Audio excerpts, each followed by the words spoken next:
भारत माता की, भारत माता की। महान देशेर महान नेता नरेंद्र मोदी जिंदाबाद, जेपी नड्डा जिंदाबाद, अमित शाह जिंदाबाद। भारत माता की, वंदे मातरम। आकाश बातास कापिए बोलो वंदे मातरम। दफा एक दाबी एक, दफा एक दाबी एक, अरे दफा एक दाबी एक, अरे दफा एक दाबी एक। आरजीकर कांडे तथ्य प्रमाण लोपाट करा হলো কেন? মুখ্যমন্ত্রী তুমি জবাব চাই, জবাব দাও। आरजीकर कांडे तथ्य प्रमाण लोपाट করে কাকে বাঁচানো হচ্ছে? মুখ্যমন্ত্রী তুমি জবাব চাই, জবাব দাও। আরে জবাব তোমায় দিতে হবে, আরে জবাব তোমায় দিতে হবে, জবাব তোমায় দিতে হবে। भारत माता की, दफा एक दाबी एक, दफा एक दाबी एक। বন্ধুগণ, আজকে ভারতীয় জনতা পার্টির তরফ থেকে আমাদের এই যে ডোমজুর এবং তারপরে জগৎবল্লভপুরে থেকে জগৎবল্লভপুর বিধানসভায় এই যে আমাদের পথসভা এবং তার আগে আমাদের মহামিছিল, সেই মিছিলে যারা অংশগ্রহণ করেছেন তারা অনেকক্ষণ ধরে এসেছেন এবং অনেকক্ষণ থাকার পর যেহেতু রাস্তায় অসংখ্য জ্যাম ছিল আমাদের পৌঁছতে একটু দেরি হয়েছে, সেই জন্য প্রথমে আমি আপনাদের সকলের কাছ থেকে ক্ষমা চেয়ে নিচ্ছি। আমাদের মঞ্চে অনেক বিশিষ্ট নেতা উপস্থিত আছেন, আমাদের শ্রীরামপুর সাংগঠনিক জেলার নেতা আমাদের মোহন আদকদা উপস্থিত আছেন আমাদের রাজ্যের নেতা মনোজ পান্ডেদা উপস্থিত, রাজ্যের আরো অনেক নেতা।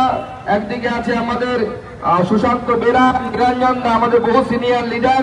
আমাদের নীলাঞ্জন দা তমলুক জেলা থেকে এখানে দায়িত্ব নিয়ে এসেছেন, নীলাঞ্জন অধিকারী তিনি উপস্থিত আছেন। আমাদের পাশের জেলা হুগলি সাংগঠনিক জেলার সভাপতি ভাই তুষার মজুমদার তিনি উপস্থিত আছেন। আমাদের সিনিয়র লিডার আর একজন কৃষ্ণাদি, যিনি অবিভক্ত হুগলি জেলার সভাপতি ছিলেন, প্রাক্তন সভাপতি কৃষ্ণাদি উপস্থিত আছেন। আমাদের মন্ডল সভাপতিগণ, স্থানীয় মন্ডল সভাপতি, আমাদের এখানকার গত বিধানসভার প্রার্থী থেকে শুরু করে আমাদের আরেকজন জিএস কৌশিকদা এবং অন্যান্য যারা উপস্থিত আছেন, অনেক আমাদের পার্টির কার্যকর্তা কর্মী যারা উপস্থিত আছেন, সাধারণ মানুষ, পথ চলতি মানুষ, দোকানদার ভাইরা, আপনাদের সকলকে আমি নমস্কার প্রণাম জানিয়ে আপনাদের সাথে দু চারটি কথা আপনাদের সামনে বলতে চাই। আপনারা জানেন আরজিকর কাণ্ডে 9 তারিখে একটি ভয়ঙ্কর ঘটনা পশ্চিমবঙ্গের বুকে ঘটল।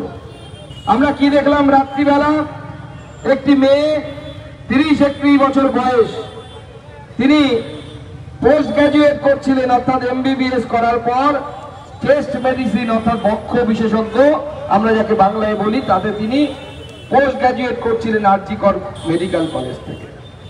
হঠাৎ করে সকালবেলা তার মৃতদেহ পাওয়া গেল। তার বাড়িতে প্রথম যখন ফোন গেল হসপিটাল কর্তৃপক্ষের কাছ থেকে, বাবা মার কাছে ফোন গেল, ফোন গিয়ে চলে গেল যে আপনি কি অমুকের মা বলছেন? বলছে হ্যাঁ বলছি, আপনার মেয়ে একটু অসুস্থ হয়ে পড়েছে, তাড়াতাড়ি আপনারা আরজিকর মেডিকেল কলেজে দৌড়তে দৌড়তে আসুন। বাবা মা চিন্তায় পড়ে গেলেন, গাড়ি নিয়ে দৌড়তে শুরু করলেন আরজিকর মেডিকেল কলেজের দিকে। যেতে যেতে আরো একবার ফোন এলো। ভাবুন, প্রথম ফোনে বলা হলো যে আপনার মেয়ে অসুস্থ হয়ে পড়েছে, তাড়াতাড়ি আসুন। আবার ফোন এলো, দ্বিতীয় ফোন। কি ফোন এলো? এবার ফোন এলো আপনার মেয়ে অজ্ঞান হয়ে গেছে, সেন্সলেস হয়ে গেছে, তাড়াতাড়ি আরজিকর মেডিকেল কলেজে আসুন, আমরা তাকে হসপিটালে ভর্তি করেছি। আরো কিছু দূর মা বাবা চিন্তায়, ঠিক যেমন আমরাও কারো না কারো মা বাবা, আমিও দুটো মেয়ের বাবা। এখন এই পশ্চিমবঙ্গের এই অন্ধকার সময়ে আমার মেয়েও বাইরে বেরোলে পরে আমি সারাক্ষণ ভয়ে থাকি, যতক্ষণ না সে বাড়ি ফিরছে, যে কোন সময় কোন অঘটন ঘটে যাবে। সেরকম প্রত্যেকটি মা বাবা তার দুশ্চিন্তার মধ্যে থাকছে যে আমার মেয়েটার কি হবে, আমার মেয়েটা পড়তে গেছে, ফিরবে তো ঠিক মতো, নাকি আমি সঙ্গে যাব। সেই মা বাবাও, আরজিকর কাণ্ডের মা বাবাও, আমাদের অভয়ের মা বাবাও সেই চিন্তায় দৌড়তে দৌড়তে আরজিকর পৌঁছচ্ছিল। হসপিটাল পৌঁছানোর আগে তৃতীয় ফোনে কি জানানো হলো?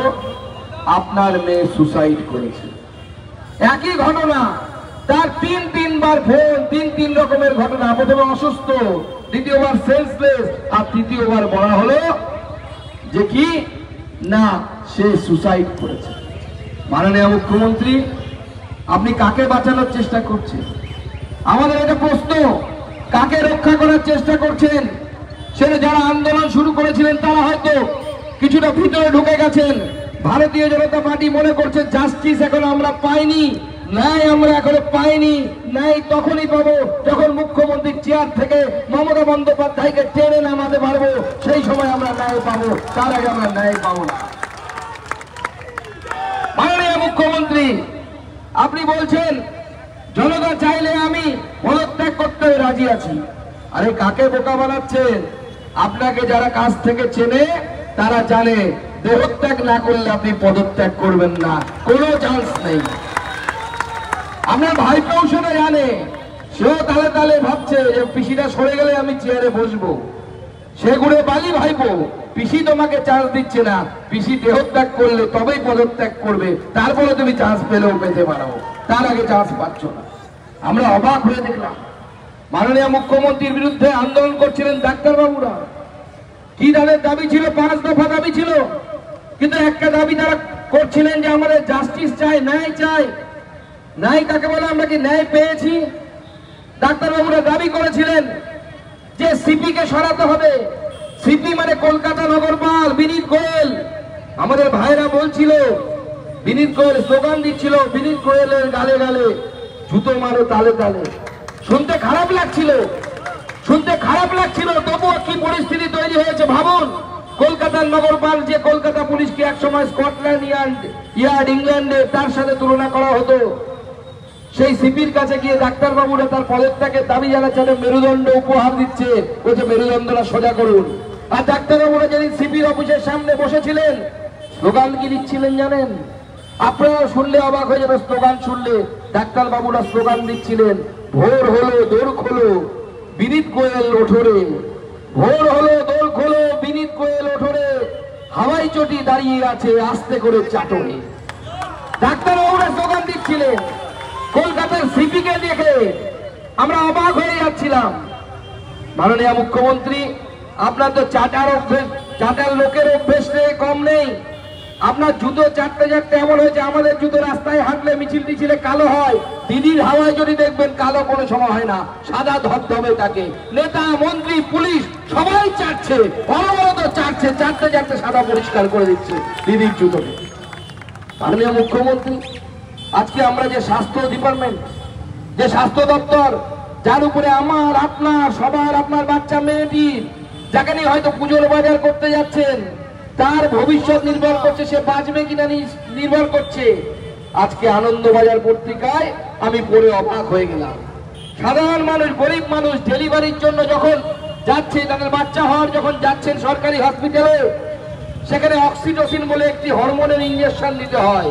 আজকে আনন্দবাজার লিখেছে, সুকান্ত মজুমদার বলছে তা শুধু নয়, সেই অক্সিটোসিন কি করে, জরায়ুকে একটু মুখটাকে চওড়া করে দেয় যাতে সহজে বাচ্চাটা বেরিয়ে আসতে পারে।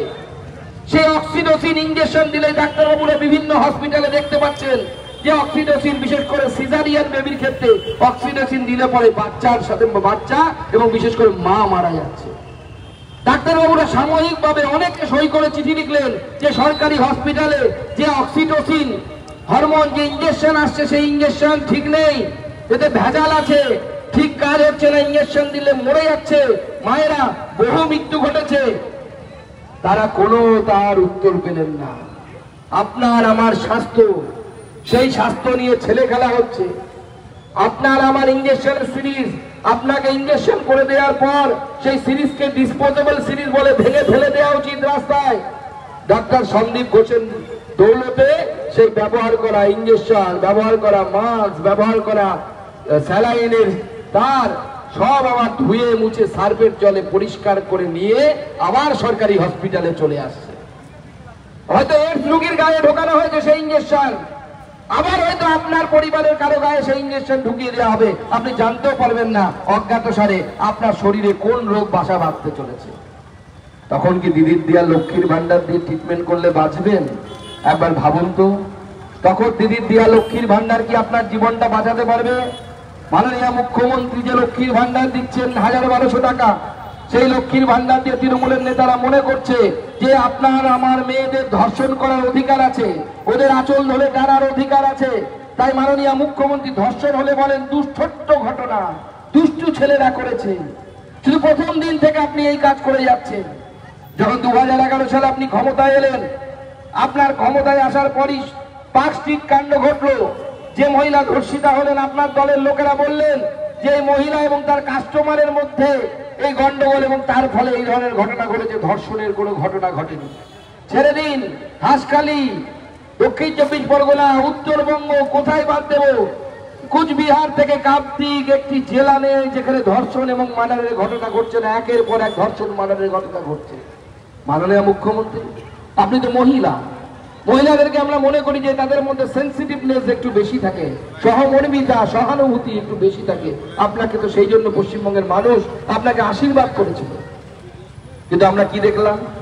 যখন হাঁসখালিতে 14 বছরের একটি বাচ্চা মেয়ে আপনার দলের এক নেতার ছেলে দ্বারা ধর্ষিতা হলেন, সেই সময় আপনি বললেন যে মেয়েটি ধর্ষণ হয়েছে। আপনারা আগেই কি করে জানলেন?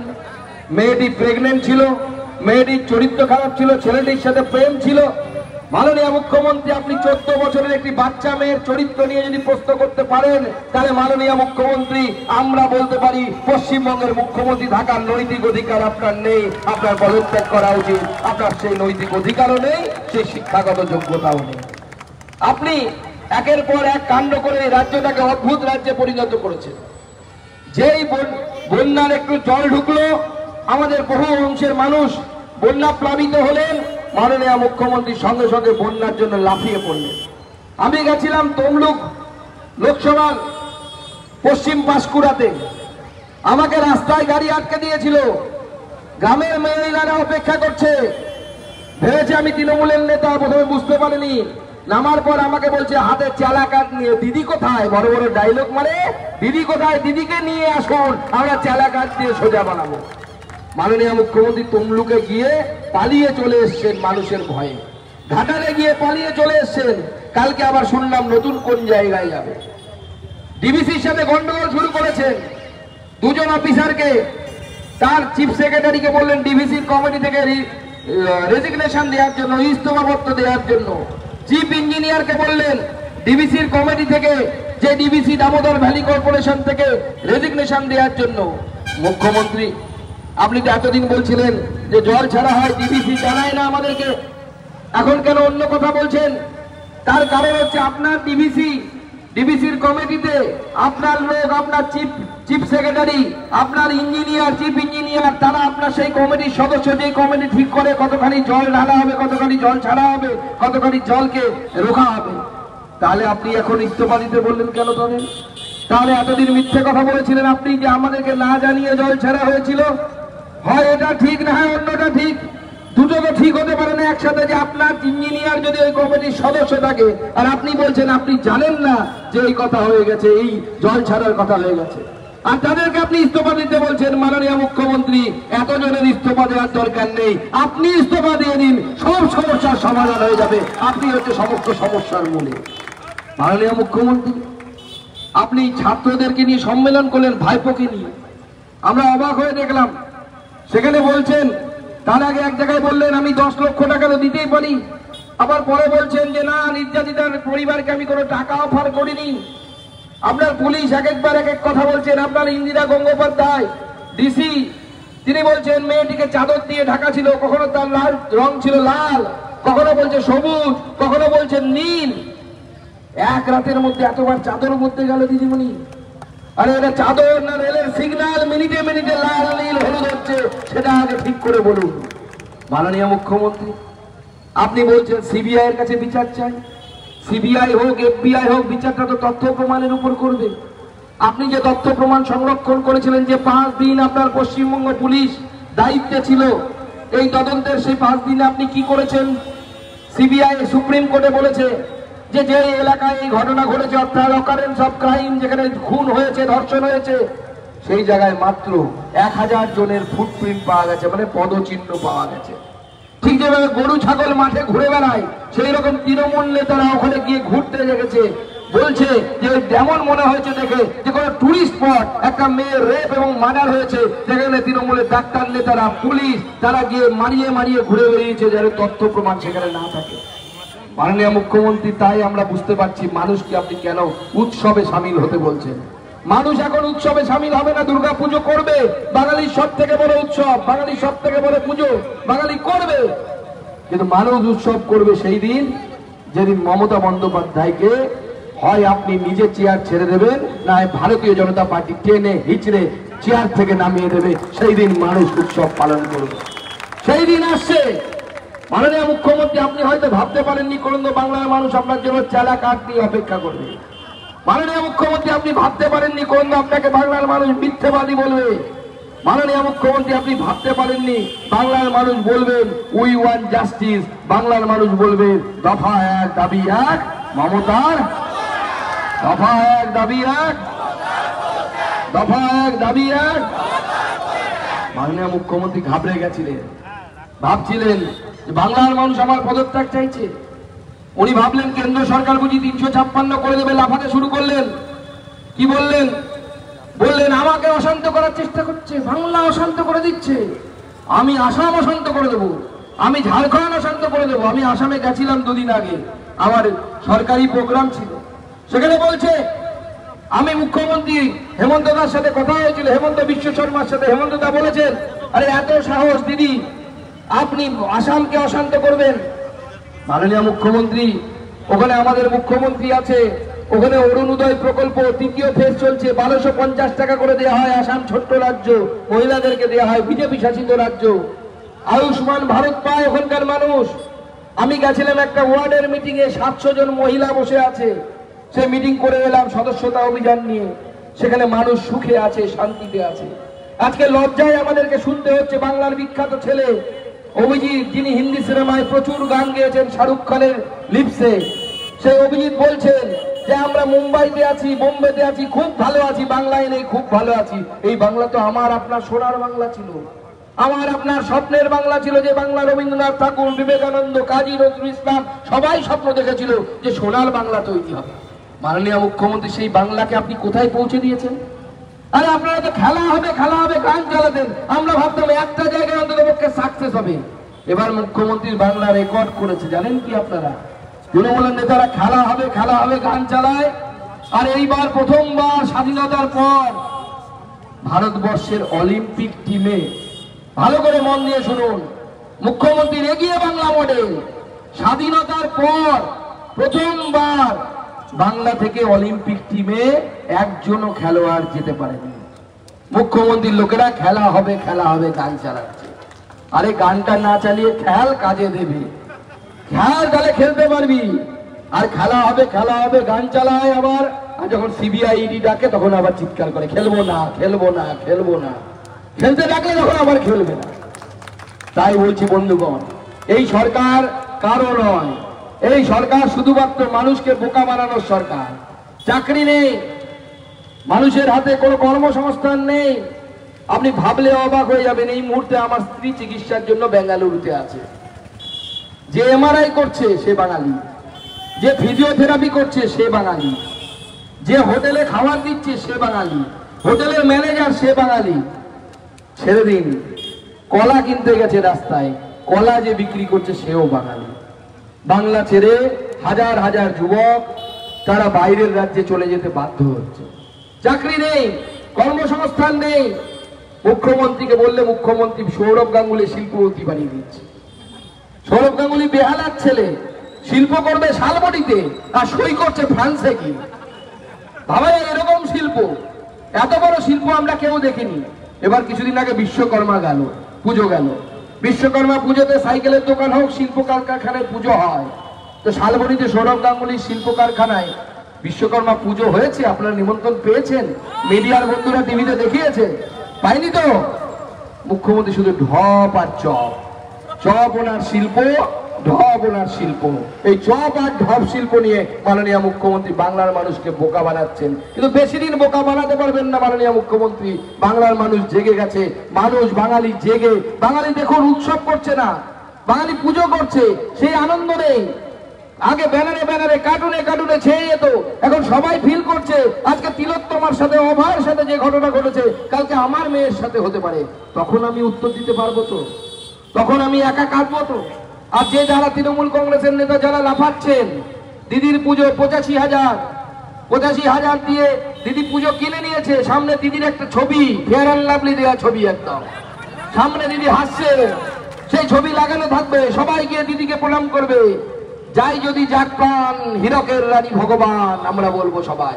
আর মা দুর্গার প্রণাম করার আগে দিদির ছবি সামনে থাকবে, তাকে প্রণাম করে মা দুর্গাকে যারা যাবেন তাদের কাছে মায়ের কাছে বলবেন, মা দুর্গা আমরা তো প্রতিবার অঞ্জলি দিই, অষ্টমীর অঞ্জলি, সেই অঞ্জলিতে বলি যশং দেহি ধনং দেহি পুত্রং দেহি মেঘা সাদা। এইবার মায়ের কাছে হাত জোর করে বলবে, দেবী বিচার দিন, বিচার চাই, ওষুধের প্রতি বিচার চাই, এই বিচার আমাদেরকে দিতে হবে, বিচার না হওয়া পর্যন্ত ভারতীয় জনতা পার্টি লড়বে। ডাক্তাররা তাদের দাবি মিটে গেছে, হয়তো ভিতরে চলে যাবেন, সুশীল সময় হয়তো হাঁপিয়ে গেছেন, মুখ্যমন্ত্রী বিজেপি হাঁপাবে না। বিজেপি 100 মাইল যেতে হলে চলবে, যাবে। কালকে আমরা বাঁকুড়ায় ছিলাম, বাঁকুড়াতে মিছিল করেছি, আজকে এখানে আমরা জগৎবল্লভপুরে করলাম, আগামীকাল আমি জলপাইগুড়িতে করব, আগামী পরশু শিলিগুড়িতে করব।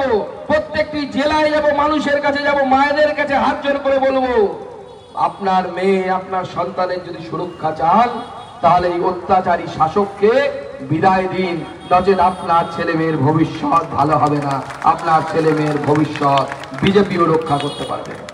আমরা অবাক হয়ে যাচ্ছি আমাদের মুখ্যমন্ত্রীর ভাষা দেখে। কেন ভয় পাচ্ছি জানেন? মাননীয় মুখ্যমন্ত্রী, আমি বলছিলাম কিছুক্ষণ আগে, বলছেন আসামকে অশান্ত করে দেবো, ঝাড়খণ্ডকে অশান্ত করে দেবো, অমুককে অশান্ত করে দেবো। ঠিক সেই সময় বাংলাদেশে কিছু পট পরিবর্তন হলো, ওখানে একটি উগ্রপন্থী সংগঠন ছিল আনসারুল বাংলা, সেই আনসারুল বাংলার সভাপতি জসিমউদ্দিন সে জেলের ভেতরে ছিল, তাকে ছেড়ে দেওয়া হলো। মুখ্যমন্ত্রী এই কথা বলার পর তার ভাই জসিমউদ্দিন বেরিয়ে এসে বাংলাদেশ থেকে বলছে, দিদি তোমার কাছে আবেদন জানাই বাংলাকে নরেন্দ্র মোদীর হাত থেকে স্বাধীন করার জন্য। আমরা অনেক কষ্ট করে এই পশ্চিমবঙ্গ পেয়েছি, আমরা ভারতবর্ষের গর্বিত নাগরিক, আমরা দিদির পক্ষের লোক নয়, আমরা ভারত মাতার পক্ষের লোক, আমরা ভারতের সাথে থাকতে চাই। তাই বন্ধুগণ, মাননীয় মুখ্যমন্ত্রী দূর অভিসন্ধিকে চিনুন। উনি ঝাড়খণ্ডের সাথে যোগাযোগ ব্যবস্থা বন্ধ করে দিচ্ছেন, ন্যাশনাল হাইওয়ে বন্ধ করে দিচ্ছেন, যেটা তার এখতিয়ারের মধ্যে পড়ে না। উনি বন্ধ করে দিচ্ছেন, তার ইঞ্জিনিয়ারদেরকে ইস্তফা করিয়ে দিচ্ছেন ডিবিসি থেকে, যেটা ভারত সরকারের সংস্থা, সংবিধান অনুসারে সেখানে পশ্চিমবঙ্গের প্রতিনিধিত্ব থাকার কথা। মাননীয় মুখ্যমন্ত্রী ভারতবর্ষের মধ্যে পশ্চিমবঙ্গকে একটি পৃথক দেশ তৈরি করার চেষ্টা করছে। কিন্তু মাননীয় মুখ্যমন্ত্রী, আপনাকে আমরা সাবধান করতে চাই, যতক্ষণ পর্যন্ত বিজেপির গায়ে শেষ রক্তবিন্দু আছে আমরা লড়াই করে যাব, এই বাংলাকে বাঁচানোর লড়াই করে যাব, এই বাংলাকে ন্যায় দেওয়ার জন্য আমরা লড়াই করে যাব। সেই জন্য বন্ধুগণ, সময় এসে গেছে, আর বেশি দিন বাকি নেই। 2007 সালে রেজানুর মামলা হয়েছিল, তখন মুখ্যমন্ত্রী ইনসাফ ইনসাফ করে চিৎকার করতেন, আর সেই ইনসাফে যারা বাধা ছিলেন সেই সমস্ত অফিসারদেরকে নিয়ে এসে আজকে মুখ্যমন্ত্রী পদে বসাচ্ছে। মুখ্যমন্ত্রীর একটাই নীতি, কাজ বাড়ালে কাজের বেলায় কাজী, কাজ ফুরলেই কাজের বেলায় কাজী, কাজ ফুরলেই বাজি। আর আপনার ভবিষ্যৎ, আপনার ছেলের ভবিষ্যৎ কি হবে মুখ্যমন্ত্রীর নিয়ে চিন্তা নেই। মুখ্যমন্ত্রী সেখানেও একটা ট্যাগ লাইন আছে মুখ্যমন্ত্রীর নীতি, পরের ছেলে পরমানন্দ, আমি আর ভাইপো করবো আনন্দ। আপনার ছেলের কি হবে সেটা নিয়ে মুখ্যমন্ত্রীর চিন্তা নেই। চাকরি বাকরি, আপনি চেন্নাই যাবেন, বেঙ্গালুরু যাবেন, যান, মুখ্যমন্ত্রীর চিন্তা নেই। ভাইপো ঠিক আছে কিনা সেটা দেখা যায়। ভাইপোকে হয়তো আগামী দিনে উনি উপমুখ্যমন্ত্রী করবেন নভেম্বর মাসে, আমরা খবর পাচ্ছি। ফিরহাদ হাকিম সাহেবকে সরিয়ে নাকি অতীন ঘোষকে মেয়র করবেন, এরকম একটা খবর পাচ্ছি। তা আমরা খবরে রাখছি, নজরে রাখছি। যদি মুখ্যমন্ত্রী করেন, আপনার ওটাই হয়তো শেষ ডিসিশন হবে, শেষ সিদ্ধান্ত হবে। এরপরে আপনার সরকারকে হটিয়ে ভারতীয় জনতা পার্টির সরকার তৈরি হবে। কি আমরা লড়বো তো? আর এই নির্যাতিতাকে যতক্ষণ না পর্যন্ত ন্যায় দিতে পারছি, লড়বো তো? লড়বেন? সামনে 26-এ নির্বাচন, সেই নির্বাচনে জোর দিয়ে লড়বেন, এই সরকারকে উৎখাত করার জন্য জোর লাগাবেন। তাহলে প্রতিজ্ঞা নিন, হাত মুঠ করে আমার সাথে বলুন, ভারত মাতা কি, ভারত মাতা কি, ভারত মাতা কি। We want দাবি এক, দফা এক দাবি এক, দফা এক দাবি এক, দফা এক দাবি এক। আর যতক্ষণ না পর্যন্ত এই পদত্যাগ হচ্ছে অথবা বাংলার জনগণের রায় নিয়ে বিজেপি কান ধরে গণতান্ত্রিক ভাবে এমনি এমনি কান ধরে না। উনি আমাদের সিনিয়র বয়সে, আমরা ওসব করি না, আমরা ভারতীয় সংস্কৃতিতে বিশ্বাস করি। নাহলে আমার মিডিয়া আবার খবর করে দেবে উল্টো খবর। গণতান্ত্রিক পদ্ধতিতে কান ধরে তাকে আমরা চেয়ার থেকে নামাবো, সেই দিনের জন্য প্রস্তুত হন। সবাইকে নমস্কার, সবাইকে ধন্যবাদ।